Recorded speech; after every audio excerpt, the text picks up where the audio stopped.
Hi friends, welcome back to our YouTube channel.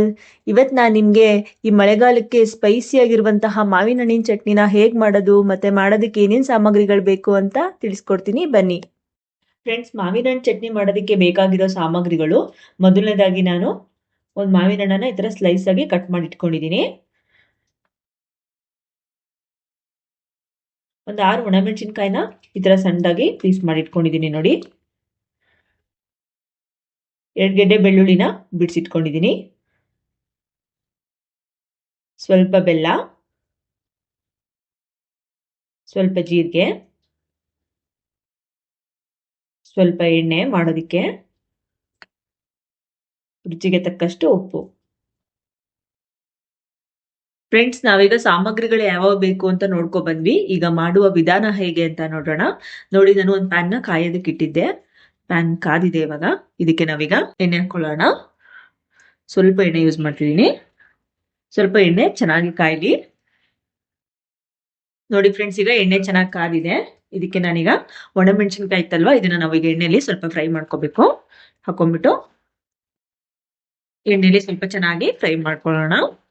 1 ನಿಮಿಷ fry ಮಾಡ್ಕೊಂಡ್ರೆ ಸಾಕು. ನೋಡಿ ಫ್ರೆಂಡ್ಸ್, ಈಗ ಒಣಮೆಣಸಿನ್ಕಾಯಿ ಚೆನ್ನಾಗಿ ಫ್ರೈ ಆಗಿದೆ. ಸೊ ನಾನೀಗ ಫ್ಲೇಮ್ನ ಆಫ್ ಮಾಡ್ಕೋತೀನಿ. ಸ್ವಲ್ಪ ಆರೋದಕ್ಕೆ ಬಿಡೋಣ. ನೋಡಿ ಫ್ರೆಂಡ್ಸ್, ಈಗ ಒಣಮೆಣಸಿನ್ಕಾಯಿ ಎಲ್ಲ ಆರಿದೆ. ಇದನ್ನ ನಾವೀಗ ಮಿಕ್ಸಿ ಜಾರಿಗೆ ಹಾಕೊಂಡ್ಬಿಟ್ಟು ಪುಡಿ ಮಾಡ್ಕೋಬೇಕು. ಫಸ್ಟ್ ಒಣಮೆಣಸಿನ್ಕಾಯಿ ಹಾಕ್ಬಿಟ್ಟು ಪುಡಿ ಮಾಡ್ಕೊ ಬರ್ತೀನಿ. ಎಲ್ಲದನ್ನು ಒಟ್ಟಿಗೆ ಹಾಕೊಂಡ್ಬಿಟ್ರೆ ಏನಾಗ್ಬಿಡುತ್ತೆ ಅಂದ್ರೆ ನೀಟಾಗಿ ಫೈನ್ ಆಗಿ ಪೇಸ್ಟ್ ಆಗಲ್ಲ. ಸೊ ಫಸ್ಟ್ ಇದನ್ನ ಮಾಡ್ಕೊಂಬರೋಣ. ಈಗ ನೋಡಿ ಫ್ರೆಂಡ್ಸ್, ನಾವೀಗ ಮಿಕ್ಸಿ ಮಾಡ್ಕೊಂಡ್ ಬಂದಿದ್ದೀನಿ. ಇಷ್ಟು ಮಿಕ್ಸಿ ಆದ್ರೆ ಸಾಕು. ಇಷ್ಟು ಚೆನ್ನಾಗಿ ಫೈನ್ ಆಗಿ ಪೇಸ್ಟ್ ಆಗಿದ್ರೆ ಸಾಕು. ಇದಕ್ಕೆ ನಾವೀಗ ಮಾವಿನ ಹಣ್ಣು ಹಾಕೋತೀನಿ.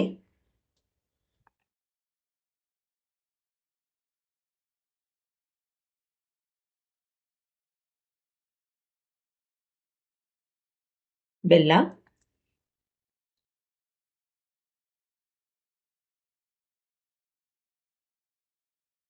ಜೀರಿಗೆ, ಬೆಳ್ಳುಳ್ಳಿ, ರುಚಿಗೆ ಸ್ವಲ್ಪ ಉಪ್ಪು. ಆಮೇಲೆ ಚೆಕ್ ಮಾಡ್ಕೊಂಡ್ಬಿಟ್ಟು ಮತ್ತೆ ಹಾಕೊಳ್ಳಿ. ನಾನು ಸ್ವಲ್ಪ ಹಾಕೋತೀನಿ. ಮತ್ತೆ ಇದನ್ನ ಫುಲ್ ಫೈನ್ ಆಗಿ ಪೇಸ್ಟ್ ಮಾಡ್ಕೊಬರೋಣ.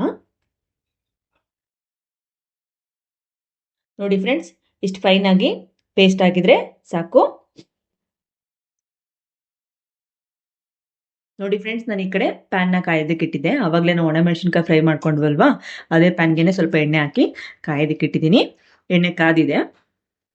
ನೋಡಿ, ಇವಾಗ ನಾವು ಪೇಸ್ಟ್ ಮಾಡ್ಕೊಂಡು ಬಂದಿದ್ದೀವಲ್ವಾ, ಇದನ್ನ ಎಣ್ಣೆಲಿ ಹಾಕೊಂಡ್ಬಿಟ್ಟು ಫ್ರೈ ಮಾಡ್ಕೋಬೇಕು. ಫ್ಲೇಮ್ನ ಕಡಿಮೆ ಮಾಡ್ಕೊಳ್ಳಿ, ತುಂಬಾ ಜಾಸ್ತಿ ಇಟ್ಕೋಬೇಡಿ ಉರಿನ.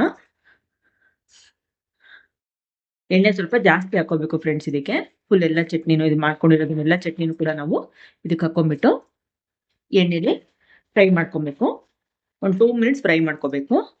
ಫ್ಲೇಮ್ನ ಕಡಿಮೆ ಇಟ್ಕೊಳ್ಳಿ. ಇದರಲ್ಲಿರೋದನ್ನ ಎಲ್ಲದನ್ನು ಸಹ ನಾನು ಹಾಕೋತೀನಿ. ನೋಡಿ ಫ್ರೆಂಡ್ಸ್, ಚಟ್ನಿ ಎಲ್ಲ ಎಷ್ಟು ಚೆನ್ನಾಗಿ ಎಣ್ಣೆಲಿ ಫ್ರೈ ಆಗ್ತಾ ಇದೆ. ನೀವು ಎಣ್ಣೆಲಿ ಫ್ರೈ ಮಾಡ್ದೇನೆ ಹಾಗೇನೂ ಸಹ ಯೂಸ್ ಮಾಡ್ಬೋದು. ಬಟ್ ಮಾಡಿದ್ರೆ ಏನಂದ್ರೆ ಒಂದ್ ಸ್ವಲ್ಪ ದಿನ ಸ್ಟೋರ್ ಮಾಡ್ಕೊಂಡು ಇಟ್ಕೊಂಡು ತಿನ್ನೋದಕ್ಕೆ ಆಗೋದಿಲ್ಲ. ಸ್ವಲ್ಪ ಎಣ್ಣೆಲಿ ಈ ತರ ಫ್ರೈ ಮಾಡ್ಕೊಂಡ್ರೆ 1 ವಾರ 10 ದಿನ ಇಟ್ಕೊಂಡು ತಿನ್ಬೋದು. ನಿಮ್ದು ಚೆನ್ನಾಗಿರುತ್ತೆ ಫ್ರೆಂಡ್ಸ್. ಇದು ನೀವು ಮಾವಿನ ಹಣ್ಣಿನ ಸೀಸನ್ ಮುಗಿಯೋಷ್ಟ್ರೊಳಗಡೆನೆ ಈ ಚಟ್ನಿನ ಟ್ರೈ ಮಾಡಿ. ತುಂಬಾ ಚೆನ್ನಾಗಿರುತ್ತೆ. ರೈಸ್ ಜೊತೆಗೆ ಆಗಿರ್ಬೋದು, ಚಪಾತಿ ಜೊತೆಗೆ, ರೊಟ್ಟಿ ಜೊತೆಗೆ, ಕಡುಬಿಗೆ ಎಲ್ಲದಕ್ಕೂ ಕೂಡ ಬೆಸ್ಟ್ ಕಾಂಬಿನೇಷನ್ ಫ್ರೆಂಡ್ಸ್. ಇದು ಎಲ್ಲರೂ ಇಷ್ಟಪಟ್ಟು ತಿಂತಾರೆ ಮನೇಲಿ. ನೋಡಿ, ಈ ತರ 2 ಮಿನಿಟ್ಸ್ ಇದನ್ನ ಚೆನ್ನಾಗಿ ಮಿಕ್ಸ್ ಮಾಡ್ಕೋಬೇಕು ಎಣ್ಣೆಲಿ. ಈ ಚಟ್ನಿ ಎಷ್ಟು ಚೆನ್ನಾಗಿ ಫ್ರೈ ಆಗಿದೆ.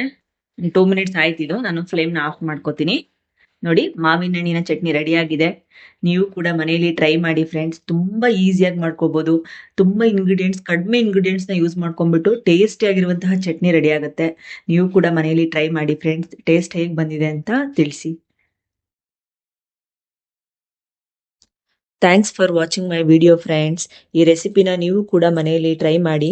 ಟೇಸ್ಟ್ ಹೇಗೆ ಬಂದಿದೆ ಅಂತ ಕಮೆಂಟ್ ಸೆಕ್ಷನಲ್ಲಿ ತಿಳಿಸಿ. ನಮ್ಮ ಚಾನಲನ್ನು ಸಬ್ಸ್ಕ್ರೈಬ್ ಮತ್ತು ಶೇರ್ ಮಾಡೋದು ಮರಿಬೇಡಿ. Bye friends.